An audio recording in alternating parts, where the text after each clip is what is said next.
Hello, I thought I would do a video about back to school. Now, I know that I've done this, I think I did this last year, but it's always good for a refresher, and I may have some new signs. I didn't go back and look at that.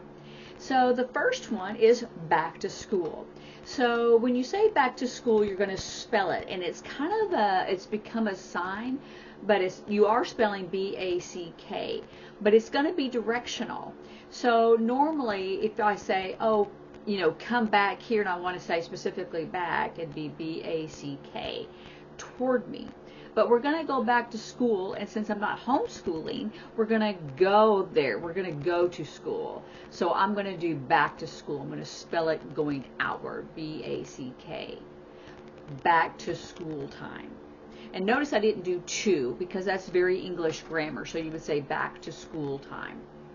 And remember, school is where the heel of your hand, the hand that you write with, your dominant hand, claps on the top of this one.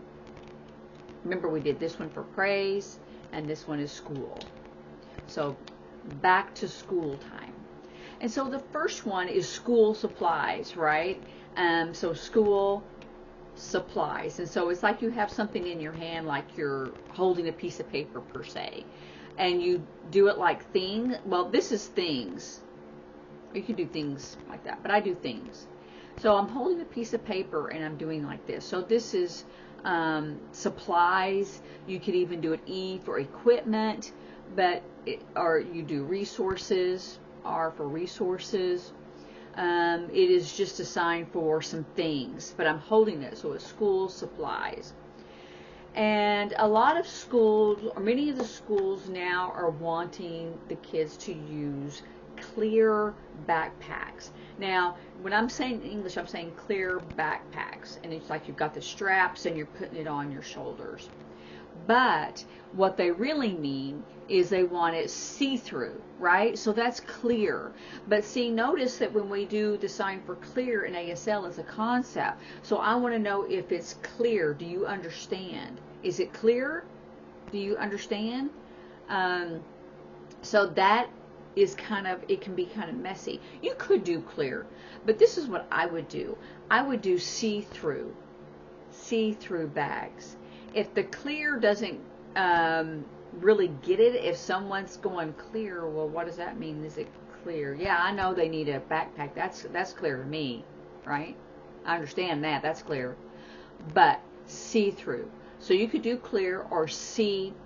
We got our two eyes. We go out, see, and then it goes through.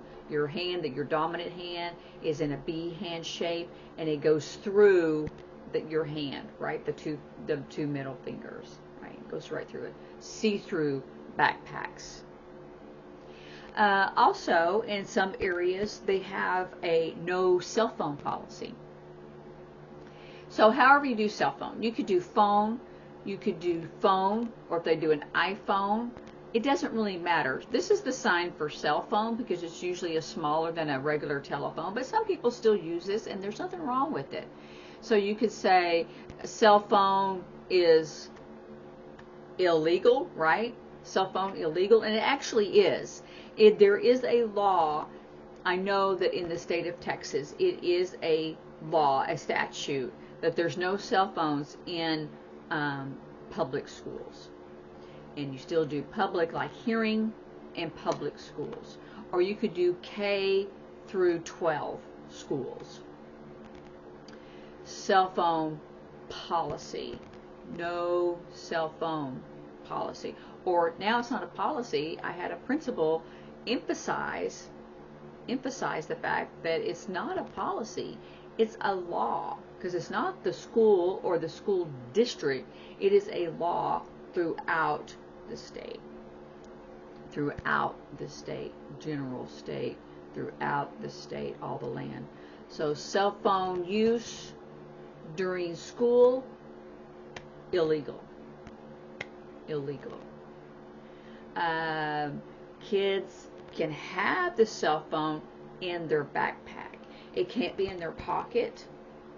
It can't be, on their person, on their body. It can't be in the pocket.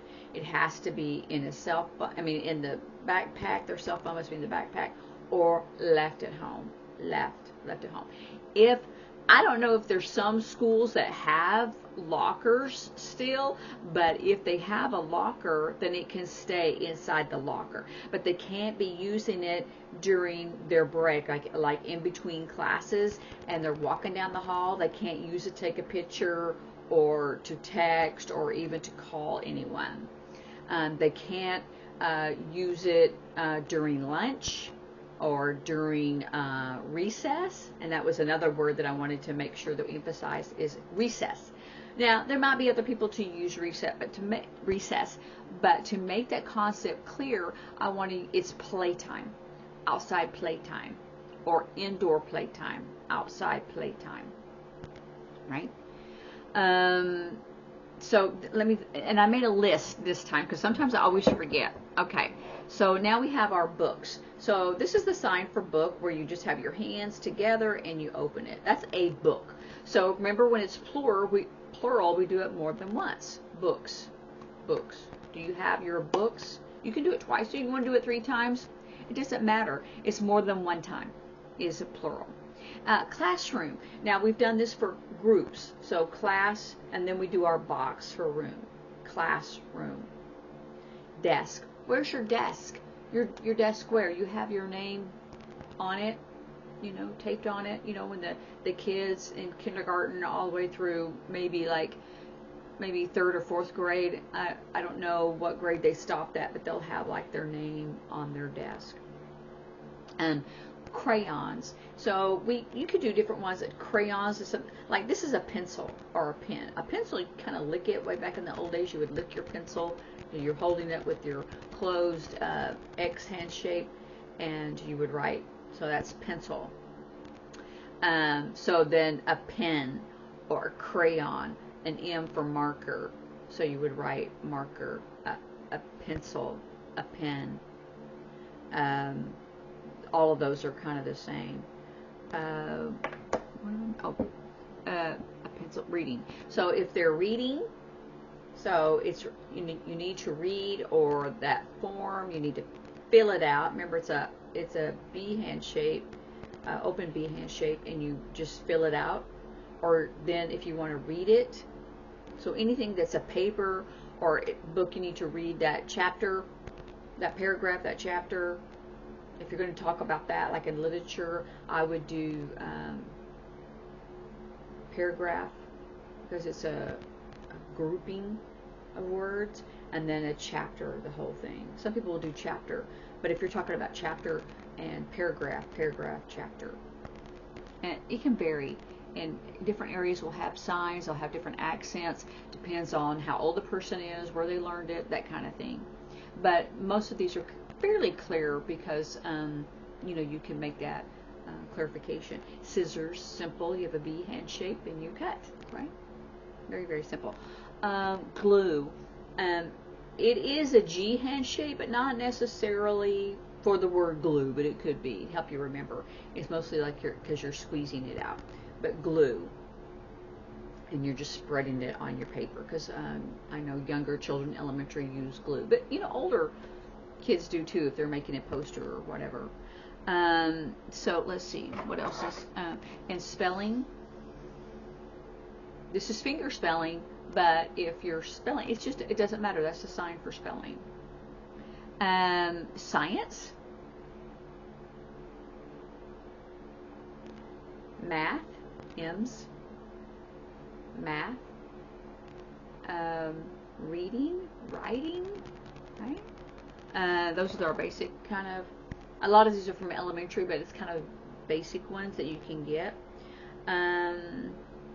If they're going to talk about social studies, so social studies, sometimes they call it cultural studies, which would be one hand shape and a C, cultural studies.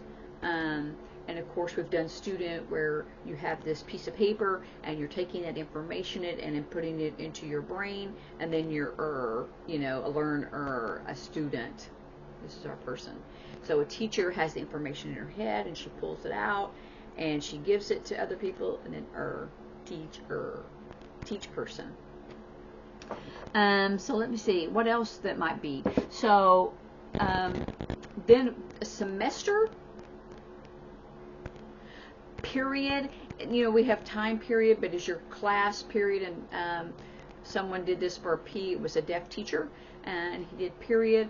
And I haven't been in the K through 12 classroom situation a long time, so I'm going like, what? Which it should have made sense, but we weren't even talking about that, and so I didn't get it. But I've mostly been in medical or college in the last I don't know, 20 years, something like that.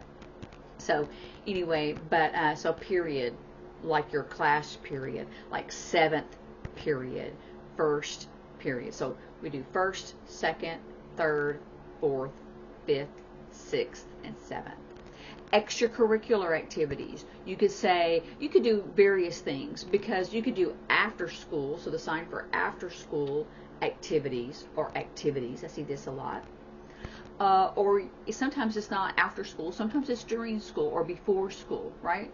So other activities will also work.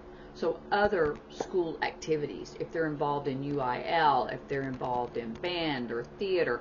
But if it's in a general, like all parents need to go to a meeting and they talk about extracurricular activities. So I would say other activities other than school classes. You could do that. So that would be clear for the parents. So a parent-teacher conference, it's mom and dad.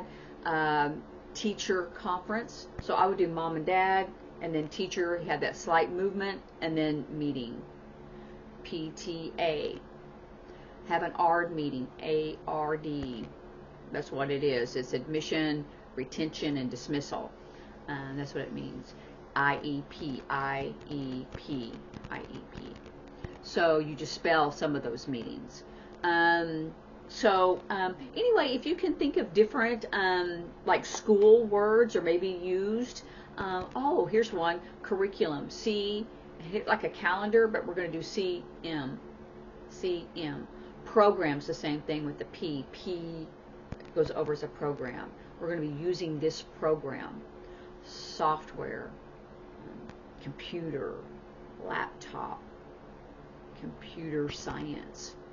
So anyway, but if y'all can think of some more, please let me know in the comments, and then I'll make another video about more classes or school signs that we need to have. So anyway, if you have kiddos or you know anyone that has some kids going back to school, good luck and have a good year. I'll see you later. Bye.